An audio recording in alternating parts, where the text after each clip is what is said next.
Right now on Good Morning America First Look, the federal government shutting down overnight. Lawmakers failing to reach an agreement on a spending bill. So what happens next? Defense Secretary Pete Hegseth declares a cultural shift at the Pentagon from woke to warrior. We have new reaction and the impact. Caught on camera, disturbing video of a sheriff's deputy turning a gun on teenagers. The fallout and what parents are saying. Homes crashing into the sea as two hurricanes churn off the East Coast. Overnight protesters clashing with immigration agents in Portland, Oregon. Officers firing pepper balls from the roof. Breaking right now, the death toll rising after a powerful earthquake in the Philippines. It's being called a crisis within the American economy. The shortage of blue-collar workers, the role Harvard could play in addressing the problem. Plus, the priceless baseball card going up for auction, just how much it could sell for. And after days of enthusiastic voting, we have a winner in the Fat Bear Week contest. From ABC News, this is Good Morning America First Look. Good Wednesday morning, everyone. I'm Morgan Norwood. And I'm Perry Russom. The federal government is closed, shutting down overnight after lawmakers failed to reach a deal on a spending plan. The shutdown will affect millions of federal workers. An estimated 750,000 are at risk of being furloughed each day, but the impact could stretch far beyond government workers to people who receive food assistance, even people who are traveling. Here's ABC's Lionel Moise. This morning, Americans are waking up to another government shutdown with federal employees caught in the middle. Nearly 4 million federal employees are now left in limbo. Some will have to work without getting paid, deemed essential employees like TSA agents, air traffic controllers. Others will be furloughed. The Senate adjourning last night, failing to reach a deal. Senate Majority Leader John Thune is working to get Democrats to cross party lines to get the 60 votes needed to keep the government funded for 7 more weeks. There are some conversations. There are Democrats who are very unhappy with the situation that they're in.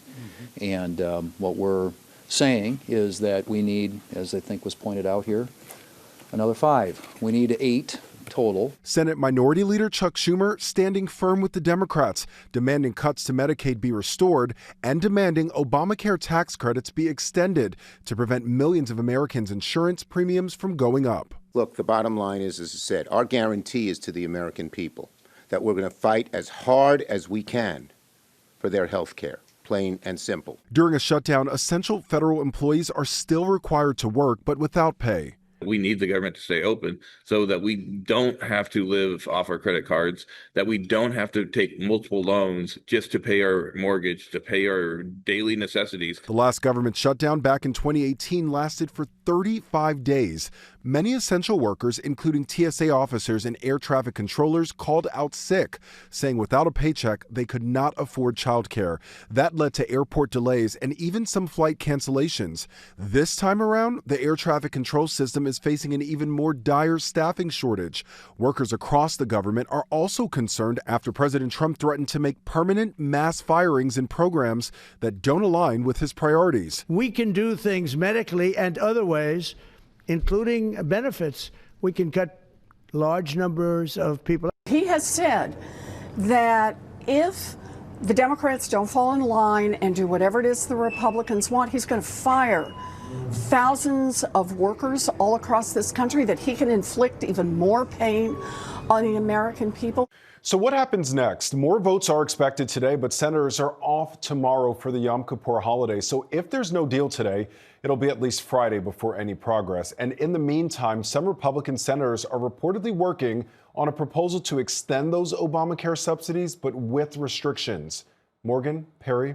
Lionel, thank you. The death toll is rising after a strong earthquake flattened homes and businesses in the central Philippines, sending people running into the streets. The 6.9 magnitude quake hit last night, killing nearly 70 people. Some were killed trying to escape an indoor basketball game.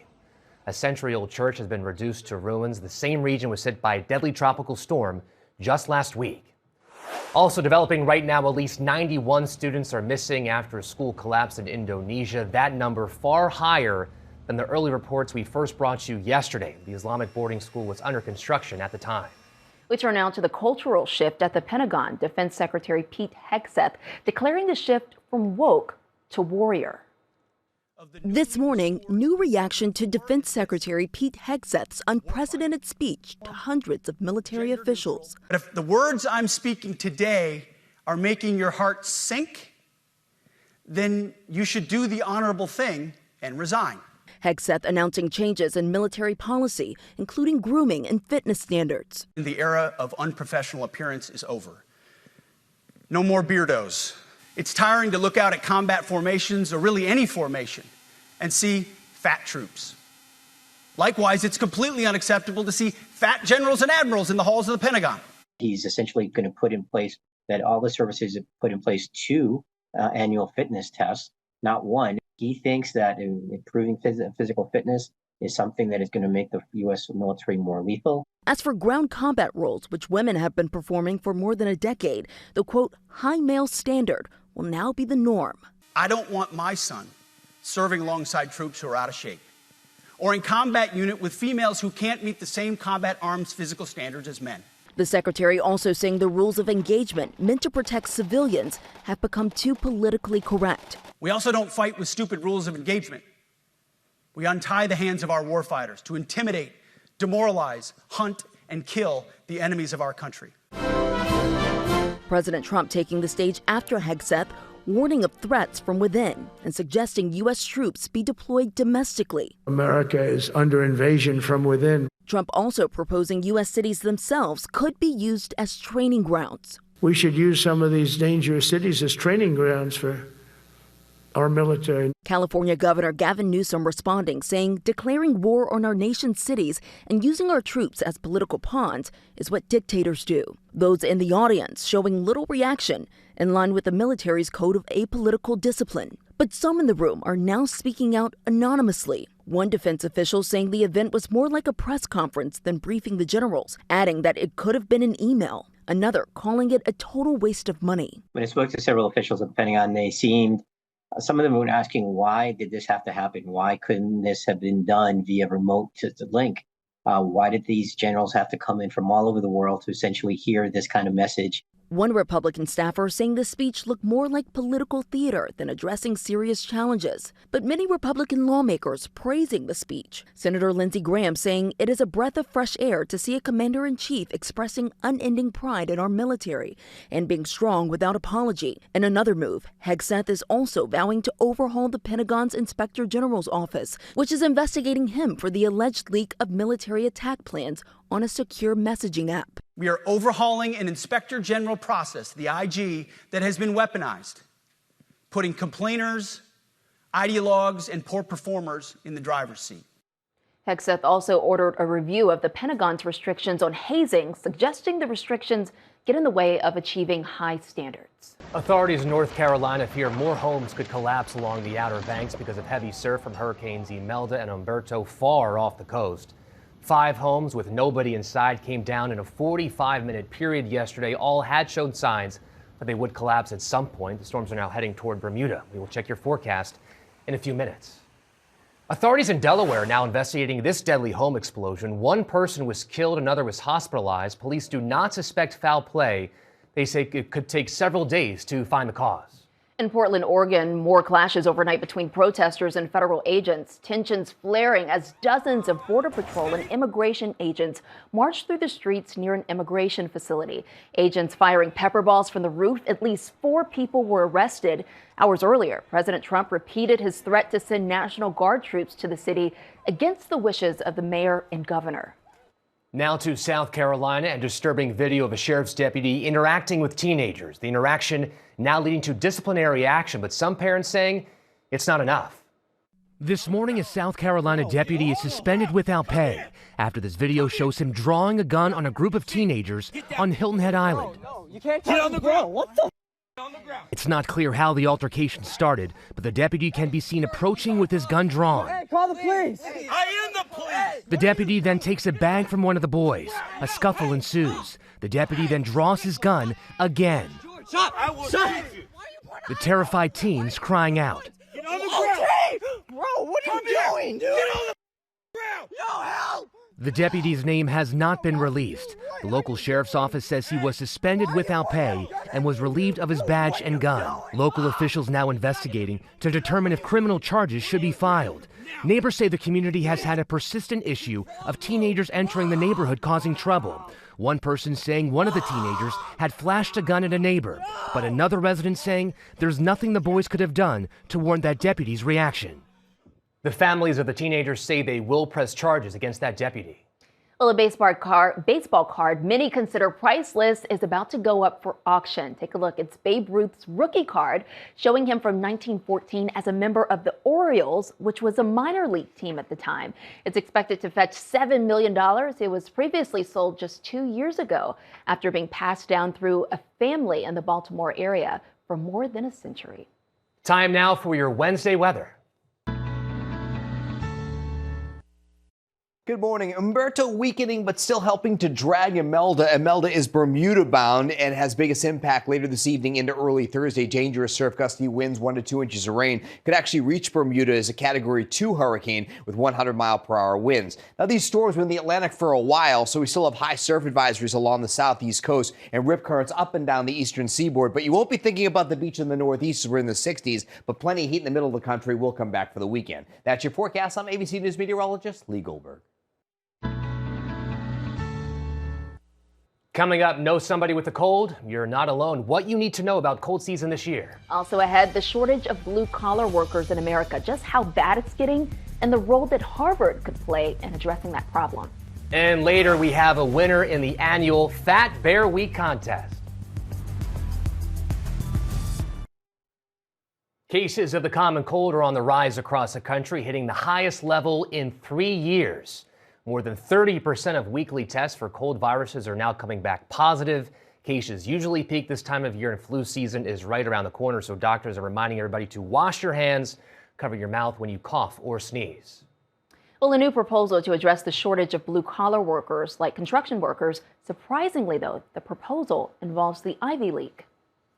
After months of feuding with Harvard, the Trump administration now says it's close to reaching a deal with the university, an agreement that could end up addressing the nation's shortage of blue-collar workers. As part of the settlement, Harvard would reportedly pay $500 million while agreeing to operate trade schools in return for getting its federal grants restored. This would be a giant trade school, series of trade schools. It would be run by Harvard. We have tremendous plants opening, and we want to have people at top level for those plans. The Trump administration previously targeted Harvard with a series of investigations and billions in funding cuts. The tentative deal comes as the CEO of Ford, Jim Farley, warns the U.S. is far behind rivals like China and Japan in the blue-collar industry, making the U.S. less competitive. It's unbelievable how chronic the shortage of skilled labor is in this country. We don't have vocational schools. There's no apprentice programs. This is a huge crisis at the country. Farley says the U.S. has undervalued fields like construction, plumbing, and electrical work, allowing chronic shortages that leave the economy vulnerable. For example, in the AI race, he says there aren't enough construction workers to build the data centers that artificial intelligence relies on. He's calling on the government and industry leaders to invest in vocational training and remove bureaucratic obstacles. It requires companies, people, individuals, government, the education sector to really make changes. And as for Harvard, the university has not commented on the deal. Coming up, a new deal to lower prescription drug prices. Also ahead, a very personal letter from the ex-girlfriend of Sean Diddy, Combs, to the judge, what she wants him to know before Combs is sentenced this Friday. Back now with what's left of a vehicle after crashing on a highway near Flagstaff, Arizona. Police say a 13-year-old was drunk, driving more than 100 miles an hour, going the wrong way with an 11-year-old passenger. The rollover crash so violent the steering wheel broke off and landed 50 feet away. Somehow, both kids survived. Police urging parents to talk to their kids about speeding and drinking. Well, President Trump has announced a deal with Pfizer to lower the cost of prescription drugs offered through Medicaid. Pfizer would also introduce new drugs in the U.S. at prices comparable to what European countries pay. And the drug giant will avoid tariffs on drugs produced overseas for 3 years. Now, that's in exchange for a $70 million pledge for more manufacturing in the U.S. The president also revealing plans to launch Trump RX. It's a website where Americans can shop for medications at a discounted rate without using insurance. Now to the case of Sean Diddy Combs in a new ruling, just as some of his victims, including his ex-girlfriend, write a letter to the judge ahead of his sentencing. This morning, a last-ditch effort by Sean Diddy Combs to have his conviction overturned has been denied by a judge, clearing the way for the music mogul's sentencing Friday. Combs was convicted on 2 counts of transportation for the purposes of prostitution. He was acquitted of more serious charges, including sex trafficking. His accusers now writing letters to the judge ahead of his sentencing. His former assistant writing, "I ask you to deliver a sentence that reflects the full measure of harm that he has caused. Wealth, power, and fame should not place him above the law." Combs' ex-girlfriend Cassie Ventura going further, telling the judge she's scared that Combs will walk free, writing, "His first actions will be swift retribution toward me and others who spoke up about his abuse at trial." Prosecutors are asking for an 11-year prison sentence. That's twice the legal standard for similar crimes. Prosecutors claiming because Combs used fraud or coercion, he deserves a more severe sentence. Diddy's lawyers calling that draconian, saying it amounts to verdict be damned, lock him up and throw away the key. They're asking for Combs, who's already been in prison for 13 months, to be released on time served. The defense team did win a small victory yesterday. The judge saying Combs will not have to wear his prison jumpsuit during sentencing. So instead of that jumpsuit, he will be allowed to wear a button-down shirt with slacks like his outfits during the trial. Well, coming up, the famous coffee brand changing its name. Plus, landline phones making a comeback.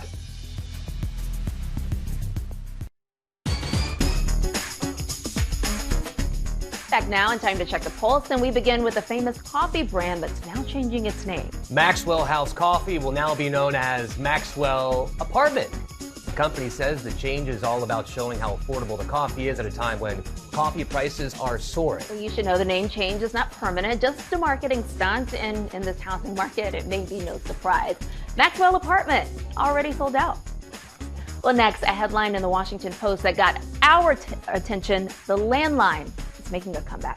More families are embracing them to keep their kids away from smartphones. Some families are joining together, forming groups what are called landline pods to allow their kids to interact with each other the old-fashioned way. One father's creation also is becoming more popular. It's a kid-friendly landline phone called the Tin Can, so it plugs into your internet router.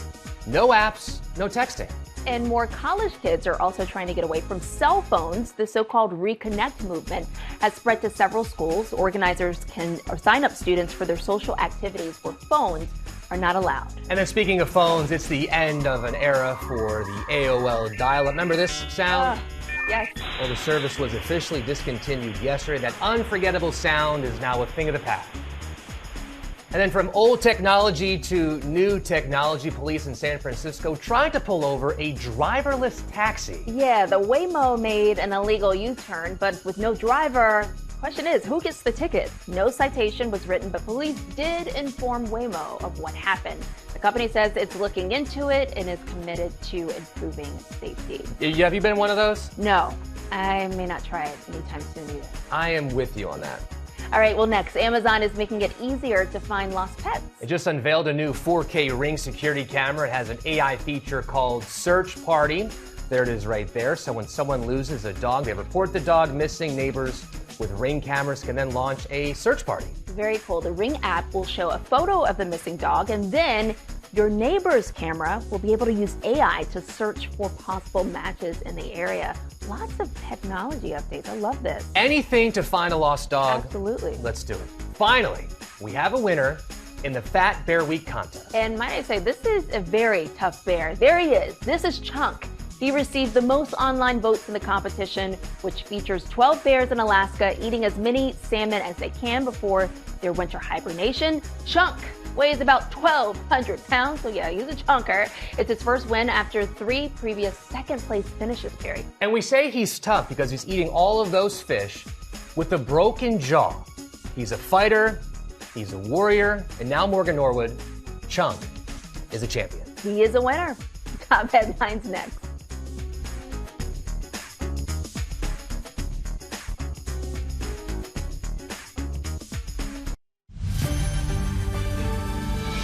Checking more top stories, the government has officially shut down lawmakers failing to pass a funding bill. Democrats are making health care demands Republicans are refusing to budge. That means no paychecks for 4 million federal workers.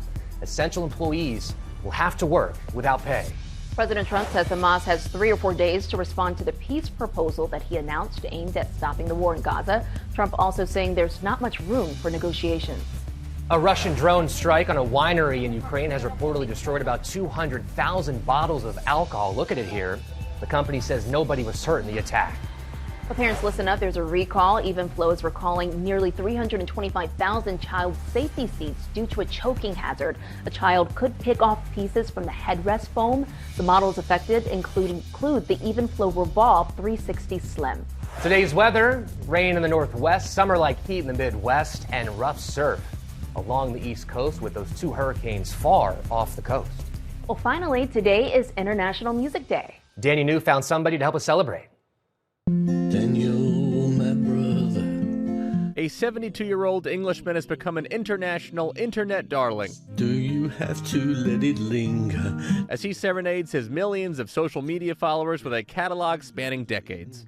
So I just slow everything down and then just put as much feeling into that as I can. Frank Watkinson will tell you he's not a professional musician. By trade, he says he was a, quote, telephone man. But one night, about 10 years ago, you were always on my mind. He decided to post a cover of Willie Nelson's Always on My Mind on YouTube.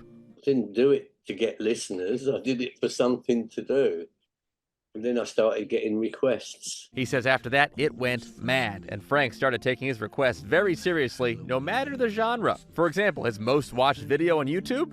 Bury all your secrets in my skin. Is a cover of the song Snuff by the heavy metal band Slipknot. There are places I remember. But one thing Frank's fans may not know is that his life started with hardship. While growing up in the 1960s, both of his parents passed away by the time he was 11. Frank, do you think that heartache that you experienced early in life is what makes you such a soulful singer now? It could be. Now, more than half a century later, Frank has channeled that pain into some emotional original pieces. We're looking back on my life. This one, called This Could Be My Last Song, is one of his most watched videos on YouTube, where many followers now affectionately refer to him as their virtual grandpa. It makes me feel quite proud, really. Now, you may have noticed, and Frank's fans certainly have, in the background is his dog, Marshall, usually sleeping. He must be the most relaxed dog on the planet, right, guys? And that's your GMA First Look.